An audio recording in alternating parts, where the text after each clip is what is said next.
Good morning all friends. लक्ष्य academy mathematics में classes में आपका स्वागत है। फ्रेंड्स, आज हम लोग ट्रिग्नोमेट्री के बारे में पढ़ेंगे, यानी कि त्रिकोणमिति। त्रिकोणमिति होता क्या है, त्रिकोणमिति की हमें आवश्यकता क्यों पड़ी। फ्रेंड्स, आप जानते होंगे कि जैसे मान लीजिए कि कोई वृक्ष है, जैसे यहाँ कोई वृक्ष है और इस वृक्ष पर यहाँ कोई बंदर बैठा हुआ है और उस बंदर की हमें ऊंचाई ज्ञात करनी हो कि बंदर कितनी दूरी पर जाकर के बैठा है। तो हम उसको जो है कैसे ज्ञात करेंगे, एक एग्जाम्पल के माध्यम से हम समझते हैं कि उसकी हमको आवश्यकता कैसे पड़ी, हम कैसे ज्ञात करेंगे। तो दोस्तों, यहाँ से देखिए, हम इसको तो नाप सकते हैं, प्लस हम इसको भी नाप सकते हैं, और ये कोण कितना बनेगा इसको भी हम निकाल सकते हैं, कुछ आंकड़ा तो लगा सकते हैं। तो कहने का मतलब क्या हुआ कि हमको अगर ये थीटा पता हो जाए और ये पता हो जाए तो हम जो है क्या कर सकते हैं, इसको निकाल सकते हैं। यहाँ हमको जो है चढ़ने की ज़रूरत उस पर नहीं है। या कोई मनुष्य यहाँ खड़ा है तो उसके नेत्र से या उसके पास से बंदर जहाँ बैठा है उसके बीच की दूरी हम कैसे ज्ञात करेंगे। तो इस प्रकार की समस्याओं को हल करने के लिए हमें जो है त्रिकोणमिति की जरूरत पड़ी। अब देखिए, त्रिकोणमिति होता क्या है। त्रिकोणमिति क्या है, इसका देखिए शाब्दिक अर्थ लोगों ने बताया या अधिक टीचर बताते हैं कि त्रिकोणमिति जो होता है कोणों के मापन को कहते हैं। त्रिकोणमिति किसको कहते हैं, कोणों के मापन को। लेकिन हम दूसरा कुछ अलग तरीके का बताएंगे। देखिए क्या है त्रिकोण मिति। तो देखिए क्या है दोस्तों, त्रिकोण मतलब होता है तीनों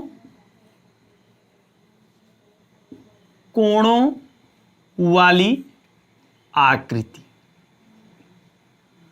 तो तीनों कोणों वाली आकृति है क्या, तीनों कोणों वाली आकृति जो है वो त्रिभुज होती है। क्या होती है, त्रिभुज होती है। और जो तीनों कोणों की आकृति होती है वो त्रिभुज होती है।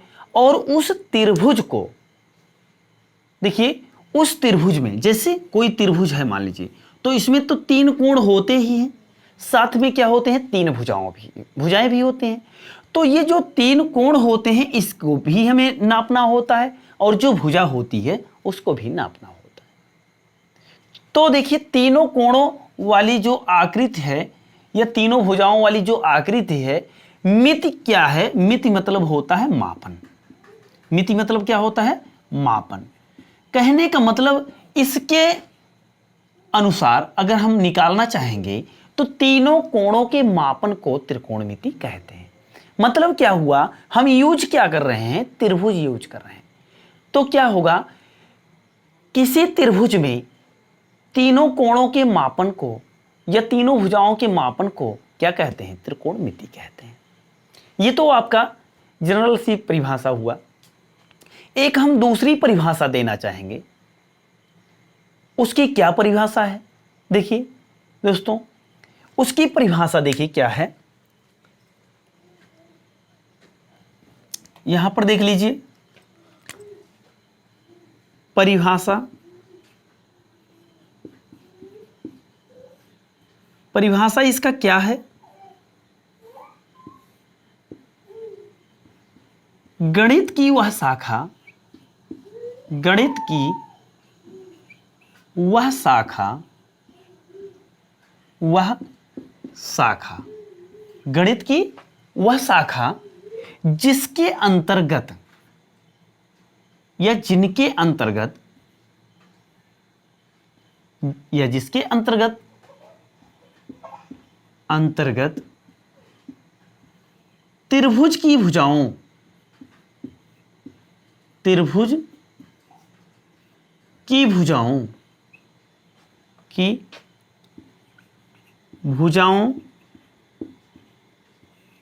और उनके बीच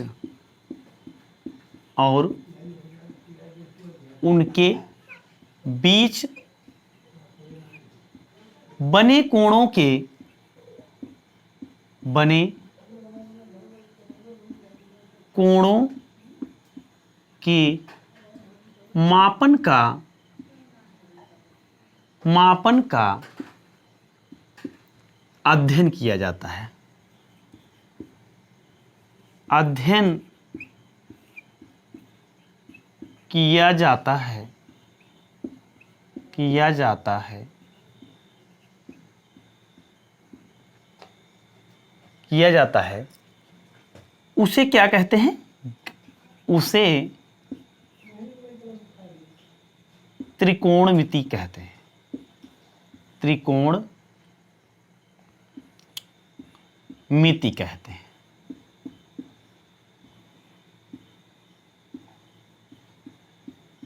त्रिकोणमिति कहते हैं।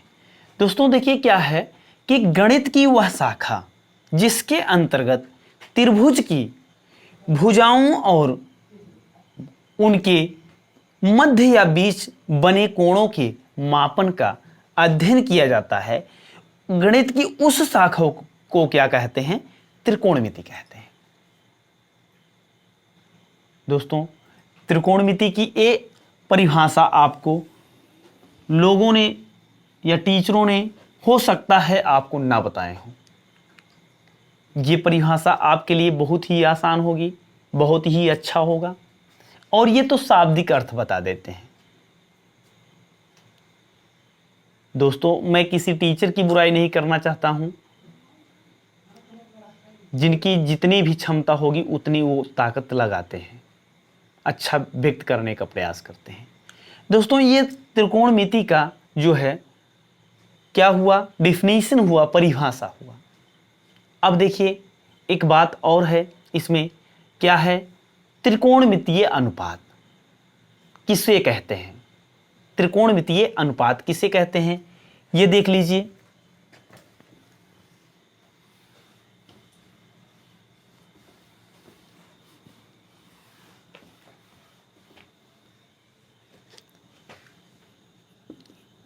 त्रिकोणमितीय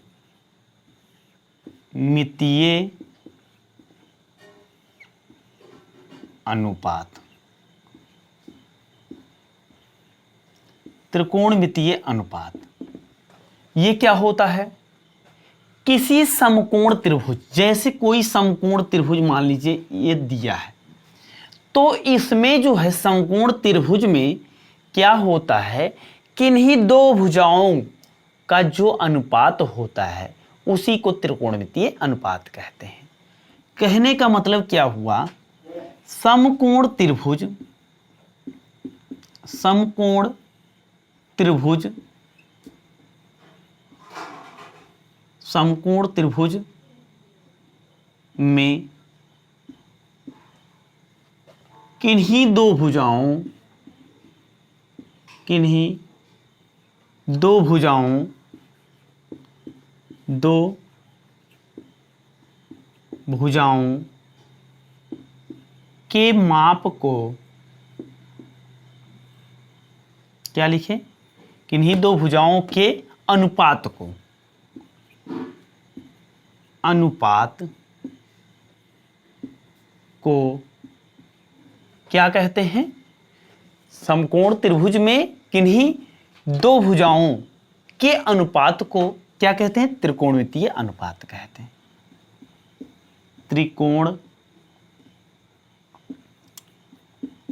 त्रिकोणमितीय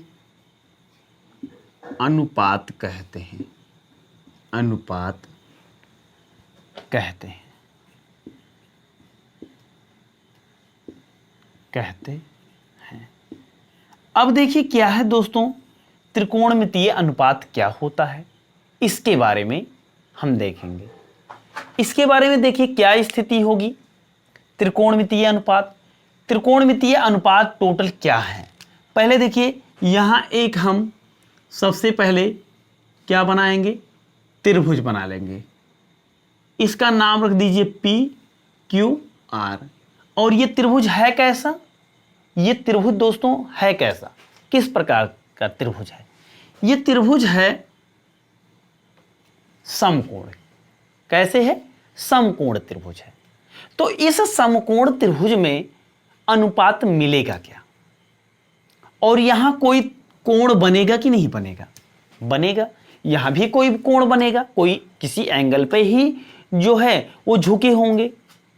तो हम क्या करेंगे, इनमें से किन्हीं दो भुजाओं को हम अनुपात में कर देंगे। अनुपात का मतलब होता क्या है ये भी समझ लीजिए। एक शब्द है अनुपात। अनुपात होता क्या है कि जब हम किसी एक पूर्णांक को किसी दूसरे पूर्णांक से हम भाग देते हैं तो उनका जो सरलतम रूप प्राप्त होता है उसी को अनुपात कहते हैं। जैसे 12 है और 22 यहां पर कर दीजिए 15 कर दीजिए, मतलब 12 एक पूर्णांक है और 15 भी एक पूर्णांक है। दोनों को एक दूसरे से डिवाइड कर रहे हैं तो देखिए क्या है 12/15, ये 3 से डिवाइड हो जाएगा आएगा 4, ये भी 3 से डिवाइड होगा आएगा 5। मतलब 3 चौक 12 और 3 पचे 15 आया क्या, ये आ गया 4/5। यानी कि अब ये जो है ये क्या होगा, ये इससे ज्यादा सरल नहीं हो सकता। सरल होने का मतलब क्या हुआ, ये भिन्न के रूप में नहीं होगा सरल। अब इसको अगर हम सरल करेंगे तो ये दशमलव में बदल जाएगा। तो ध्यान दीजिए दोस्तों, तो ये जो सरलतम रूप इसका प्राप्त हुआ है यही प्राप्त हुआ है 4/5। तो ये 4/5 को हम लिखते हैं 4:5। क्या लिख सकते हैं, 4:5। तो यही हो गया अनुपात। दोस्तों अनुपात वाला भी मैटर आपके दिमाग में रहा होगा कि ये अनुपात अनुपात अनुपात होता क्या है। तो आप लोगों का अनुपात भी ये क्लियर हो गया। अनुपात का भी जो सिस्टम है वो भी आपके समझ में आ गया होगा। दोस्तों अब हम जो है क्या पढ़ेंगे, अब हम जो है पढ़ेंगे त्रिकोणमितीय अनुपात कौन कौन से हैं, कितने प्रकार के होते हैं और वो किस प्रकार से होते हैं, कैसे होते हैं। देखिए त्रिकोणमितीय अनुपात टोटल जो है वो है कितने प्रकार की। ध्यान दीजिए इसमें ये जो समकोण त्रिभुज हमारा है इसमें एक लंब होगा, एक आधार होगा और एक कर्ण होगा। आप लोग जो है पिछली कक्षा में पाइथागोरस प्रमेय पढ़े होंगे। उस पाइथागोरस के आधार पर कर्ण, लंब और आधार के बारे में आपको वहां बताया गया होगा। लेकिन यहां पर क्या होगा कि जो थीटा होता है उसके सामने जो भुजा रहेगी हमेशा क्या देखेंगे, थीटा देखेंगे। थीटा अगर यहां है तो ये हो जाएगा लंब, क्या हो जाएगा, लंब हो जाएगा।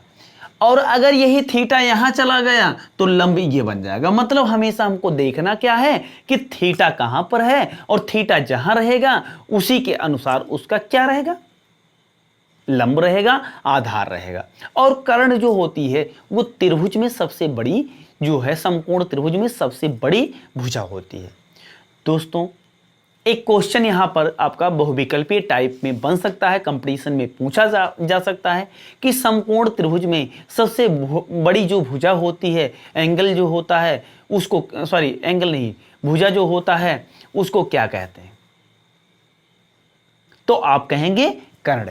तो ध्यान दीजिए दोस्तों, ये जो है थीटा है तो लंब ये बन गया और लंब को हम यल से प्रदर्शित करेंगे।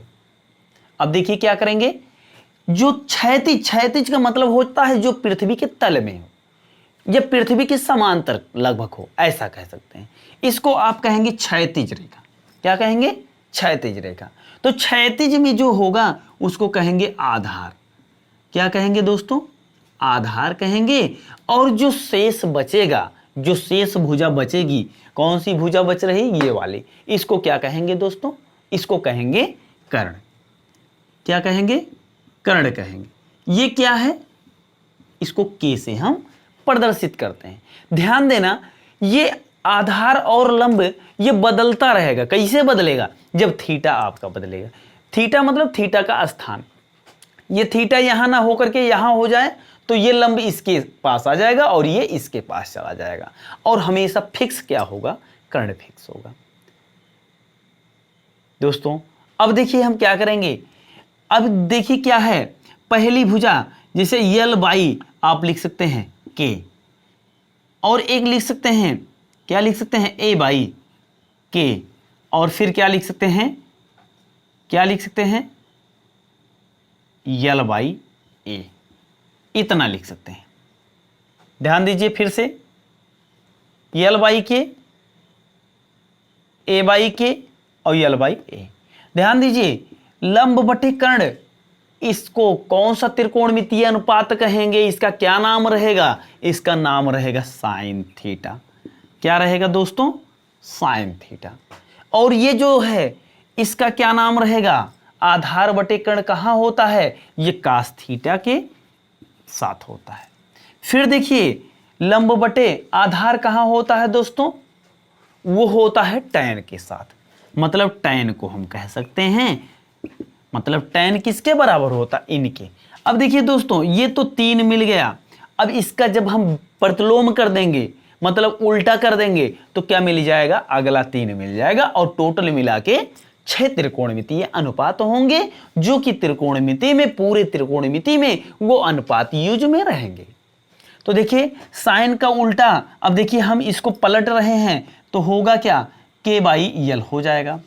तो ये क्या हो जाएगा, साइन हो जाएगा कोसेक थीटा हो जाएगा।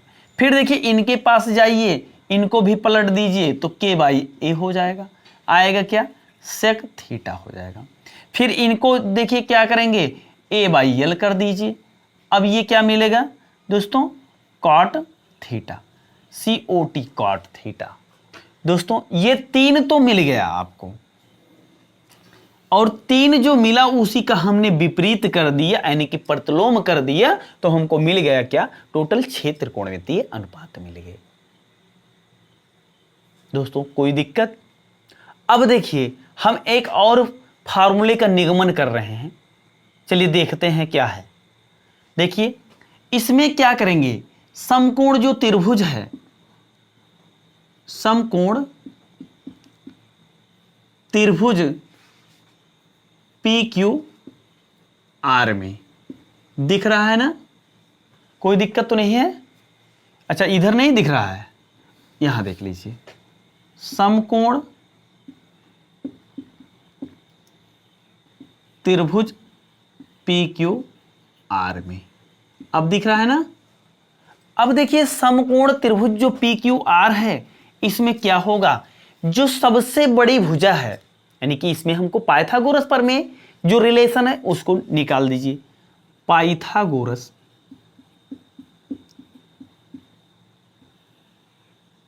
प्रमेय। तो पाइथागोरस प्रमेय, इसका नाम जो है क्यों पड़ा, ये पाइथागोरस प्रमेय होता क्या है। दोस्तों एक गणितज्ञ थे पाइथागोरस।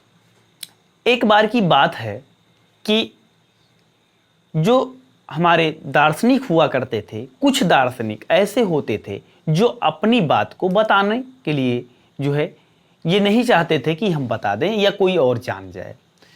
तो क्या हुआ कि एक वैज्ञानिक थे, एक गणितज्ञ थे, वो जा रहे थे और पास में एक जो है दार्शनिक थे, वो अध्ययन कर रहे थे। तो वहाँ पर उन्होंने सुना कि जो समकोण त्रिभुज होता है, उनकी तीनों भुजाओं में एक संबंध होता है, एक रिलेशन होता है। और आए वो अपने घर पर, इन तीनों जो भुजाएं त्रिभुज की थी उसके बारे में उन्होंने सर्च करना शुरू कर दिया, खोजना शुरू कर दिया।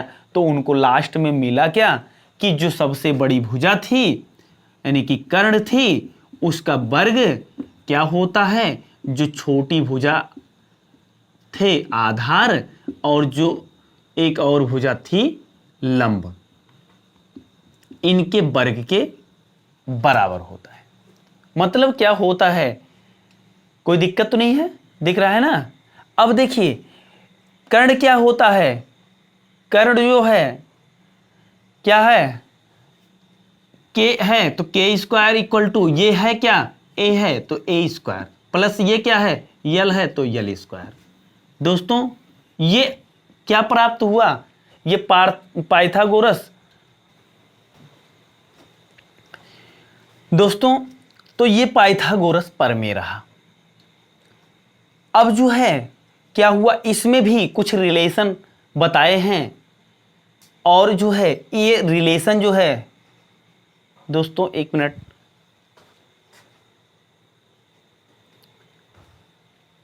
दोस्तों थोड़ा सा टेक्निकल प्रॉब्लम था।